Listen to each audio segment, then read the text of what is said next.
Hello everyone, मैं आशना चौधरी आप लोगों के सामने खड़ी हूँ अपने एंथ्रोपोलॉजी पेपर 2 के एनालिसिस के साथ।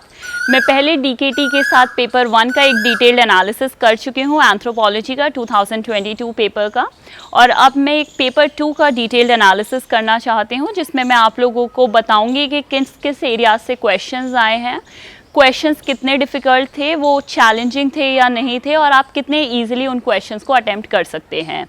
तो इसके लिए अब मैं अपनी वीडियो शुरू करती हूँ जहाँ पर मेरे पास एंथ्रोपोलॉजी का पेपर 2 है, और ये मैं आप लोगों को वापस से एक बहुत बेसिक चीज़ जो मैंने पिछली वीडियो में आप लोगों को बता दी थी वो शायद मैं कंटिन्यू करना चाहूँगी कि ये पेपर आपका 2 भागों में विभाजित है, section A and section 2, section B. So section A की अगर हम बात करें तो उसमें जो फर्स्ट क्वेश्चन है और सेक्शन बी में जो फर्स्ट क्वेश्चन है वो आपके कंपलसरी क्वेश्चंस हैं। सेक्शन ए के फर्स्ट क्वेश्चन को 5 सब पार्ट्स में बांटा गया है और सेक्शन बी के फर्स्ट क्वेश्चन को भी 5 सब पार्ट्स में बांटा गया है। फर्दर आपके 6 क्वेश्चंस रह जाते हैं। इन 6 क्वेश्चंस में आपको कोई भी 3 क्वेश्चंस करने होते हैं। However you have to make sure कि ये जो तीनों क्वेश्चन है ये आप सिर्फ एक ही सेक्शन से नहीं करते हैं, ये आपको एक एक क्वेश्चन दोनों सेक्शन से करना होता है, और फिर एक क्वेश्चन जो आपके पास लास्ट होता है वो आप दोनों में से किसी भी सेक्शन से कर सकते हैं। तो ये आपको चॉइस ज़रूर दी गई है, लेकिन ये काफ़ी रिस्ट्रिक्टेड चॉइस है, तो फिर आपके पास बहुत कम इसमें एजेंसी रह जाती है और आप काफ़ी तरह से बंध जाते हैं पेपर को अटेम्प्ट करने के लिए। तो इसलिए आपको एंथ्रोपोलॉजी में या किसी और ऑप्शनल में बहुत ध्यान रखने की ज़रूरत होती है। और जो ये कंपलसरी क्वेश्चंस आते हैं ये 10 शॉर्ट नोट्स की फॉर्म में होते हैं, और ये क्वेश्चंस अगर आप देखेंगे तो ये ऑलमोस्ट हर डोमेन को आपका कवर कर लेते हैं। अभी अगर हम पेपर 2 में भी देखें तो आपके जो बहुत सारे डोमेन्स हैं ये सारे डोमेन्स को कवर कर लेते हैं, तो आपके पास स्कोप बहुत कम बचता है कि आप कोई एक सेक्शन कम्प्लीटली निगलेक्ट कर जाएं। जो आप थोड़ा बहुत सोच सकते हैं कि मैं इन सेक्शंस पर इम्पोर्टेंस दूंगा, वो चॉइस बेस्ड क्वेश्चंस में कर सकते हैं, लेकिन उसमें भी 3-3 क्वेश्चंस आपके 3-3 सब क्वेश्चंस आपके एक क्वेश्चन का पार्ट होते हैं, तो वापस से आपके लिए थोड़ा सा रिस्ट्रिक्टिव हो जाता है। तो मैं यही आप लोगों को सजेस्ट करूँगी कि आप सारे टॉपिक्स अच्छे से पढ़कर जाएं इस एग्ज़ाम के लिए। अगर हम बात करें एंथ्रोपोलॉजी के पेपर 2 की, तो पहले मैं कंपलसरी क्वेश्चंस लूँगी। तो कंपलसरी क्वेश्चंस और आपको डोमेन्स दिखाऊंगी किस किस डोमेन से आए हैं और कितने डिफ़िकल्ट ये क्वेश्चंस रहे हैं। अगर मैं फर्स्ट क्वेश्चन की बात करूं तो आपका फर्स्ट क्वेश्चन आया है on pit dwellers of Kashmir. ये आपका सीधा प्री हिस्टोरिक आर्कियोलॉजी से आया है, और प्री हिस्टोरिक आर्कियोलॉजी में उन्होंने किसी पर्टिकुलर पीरियड के बारे में बात नहीं करी है, like Palaeolithic, mesolithic, Neolithic, Chalcolithic. उन्होंने एक पर्टिकुलर एरिया के बारे में बात करी है और उसके पर्टिकुलर ड्वेलर्स, पिट ड्वेलर्स के बारे में बात करी है। तो आपके लिए इंपॉर्टेंट हो जाता है कि आप आइडेंटिफाई खुद करें कि ये कौन से पीरियड के बारे में बात कर रहे हैं, एंड देन उसको डिस्क्राइब करें एंड उसके ऊपर एक शॉर्ट नोट लिखें। तो ये इस डोमेन में थोड़ा चैलेंजिंग क्वेश्चन रहा है, बट बहुत डिफ़िकल्ट नहीं रहा है once you are able to identify. तो ये एक क्वेश्चन बहुत सिंपल हो सकता था रिगार्डिंग अ टाइम स्केल, ये इन्होंने थोड़ा कॉम्प्लिकेट कर आपके सामने प्रेजेंट किया है, लेकिन ऐसे क्वेश्चंस हमने प्रीवियस ईयर में भी देखे हैं, तो ये बहुत डिफ़िकल्ट नहीं रहा होगा लोगों के लिए अटेम्प्ट करना। Talking about the second question, it talks about Varna and Buddhism. This is from Indian Anthropology, religion domain, Varna and Buddhism.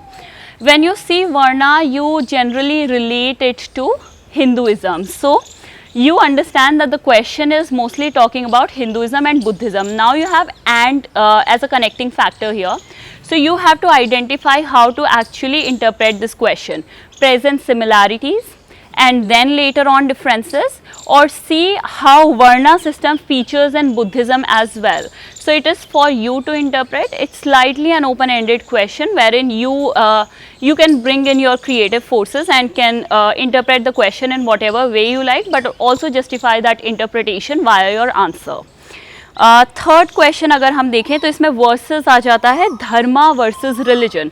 So what is the generally what we do is we translate religion in Hindi as dharma. However, these are two very different concepts. So dharma is related to the religion of your duty, whereas religion is an altogether different concept which has been which we have studied as a part of socio-cultural anthropology as well by various definitions such as the one presented to you by Emily Durkheim, or there is one by Talcott Parsons as well. तो वो चीज़ें भी आप इससे पता चलता है कि आप थोड़ा कंजॉइन कर इस क्वेश्चन को आंसर कर सकते हैं. वन धर्मा वर्सेस रिलीजन जब आप आंसर करेंगे तो आप पेपर 2 पर फोकस कर सकते हैं, लेकिन जब आप रिलीजन पार्ट ऑफ इट को डील करेंगे तो आप थोड़े से इनपुट्स पेपर 1 से भी ला सकते हैं. That would add as a value addition to your answer. अगर हम 4th क्वेश्चन की बात करें तो ये है आपका safeguards for linguistic minorities in India.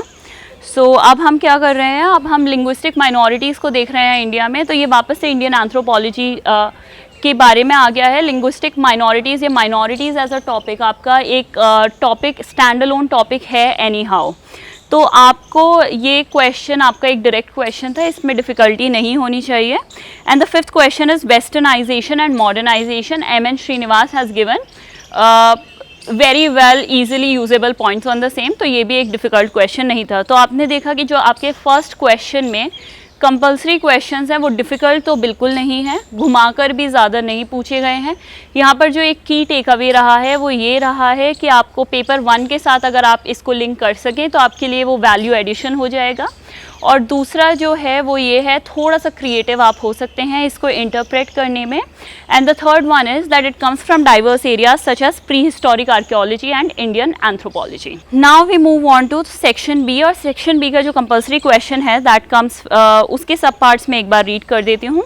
The first one is regionalism as an opportunity and threat to national integration. ये एक रेलेवेंट क्वेश्चन है, काफ़ी रेलेवेंट क्वेश्चन है, specially in wake of the various violent episodes that we have witnessed in the northeast region. So this becomes a very current oriented question. And regionalism एक theme, एक standalone theme भी है paper 2 में.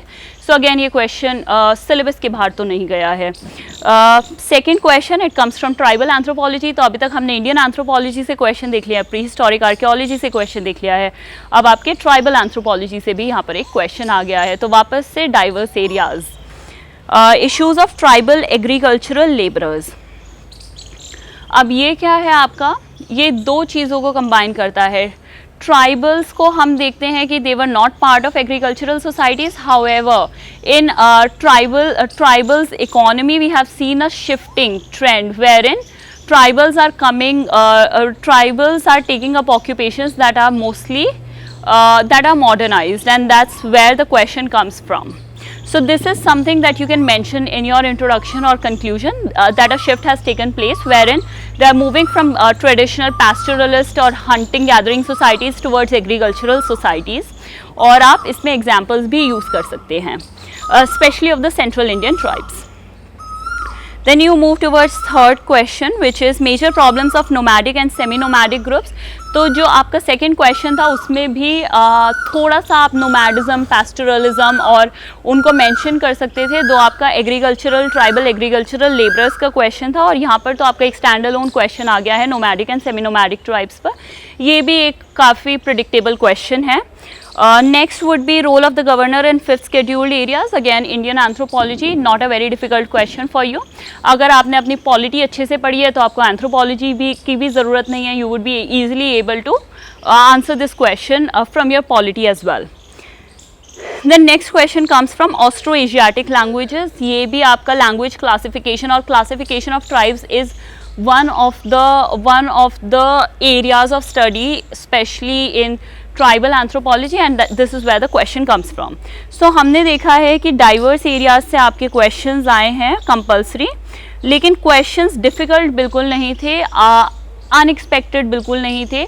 बहुत syllabus जहाँ पर आपको identify कराता है वहाँ से आपको डायरेक्ट क्वेश्चंस पूछे गए हैं.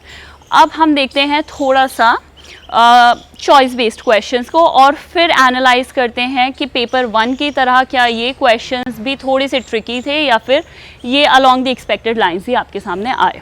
अगर आप सेकंड क्वेश्चन में फर्स्ट पार्ट देखते हैं, illustrate the contribution of Iravati Karve to Indian anthropology, make a special mention of her literary contribution. So Iravati Karve, this is not a very difficult question again, because anthropological thinkers and Indian anthropologists एक पूरा section है आपका, I guess unit 4 आपका सिर्फ इसी के बारे में है, and that's where you should have covered Irawati Karve, and that's where the question comes from, direct question. Next one is what are the arguments for excluding Narmada man from Homo erectus category? This is slightly a trick question from when you are talking about this is prehistoric archaeology from the Indian standpoint. यहाँ से आपका ये question बनता है और इसमें आपको reason पूछा गया है, तो वापस से एक थोड़ा सा एनालिटिकल क्वेश्चन हो जाता है, एंड इसमें राइटिंग मटेरियल भी आपके पास थोड़ा कम होता है considering this is a 15 marker question. Next is critically describe doctor B.R. Ambedkar's argument on the origin of Indian caste system. Caste studies as a part of paper 2 we have already pursued, and Dr. B.R. Ambedkar becomes very important in terms of his views on caste. So again, this is a very expected question. Talking about the next question, which is the third question, the first one comes as make a critical appraisal of megalithic tradition in India with special reference to Northeast India. अब यहाँ पर ये question easy था, कुछ difficult नहीं था. Pre historic archaeology का question था, मेगालिथिक कल्चर आपने पढ़ा हुआ है, लेकिन जो इसमें एक ट्रिक पार्ट आ गया है वो ये आ गया है that you have to be strict in your answer writing towards northeast India. So here you have to mention northeast India. This is slightly tricky part, so that's you cannot attempt this question if you do not know the megalithic sites in northeast India. So in this manner this becomes a slightly tricky question. Assess the contributions of S.C. Dubey in Indian village studies. Again, you must have done it as part of your unit 4. Describe the methods adopted by Sir Herbert Hope Risley in classifying Indian populations. What are the criticisms against Risley's classification? Again, a very straightforward question.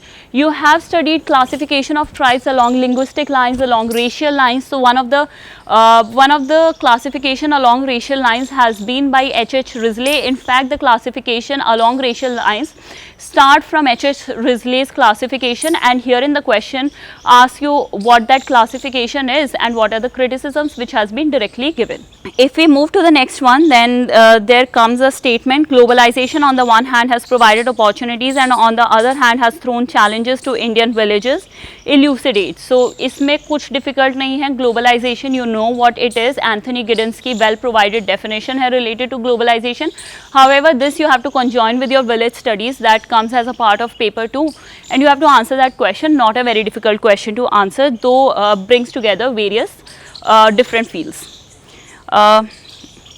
Next question is describe briefly the proto-history of Gujarat. Discuss the significance of Gujarat proto-history in international trade. This is a very difficult question, because for this you need not only know about the proto-history of Gujarat, but also, so this combines all the temporal scales. This takes history, this takes present and contemporary times, and the conclusion should be a forward-looking conclusion as well. So this is a question that that requires you to have an in-depth knowledge of the proto-history of Gujarat.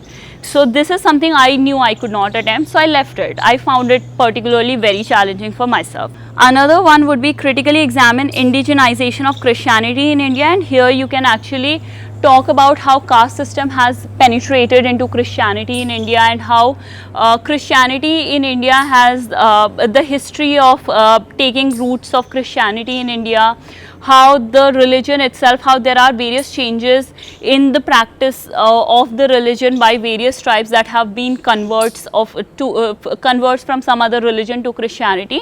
So again, we have studied this kind of these kind of points at various points in paper 2, but the challenge is to bring them together and bring about coherence in your answer writing.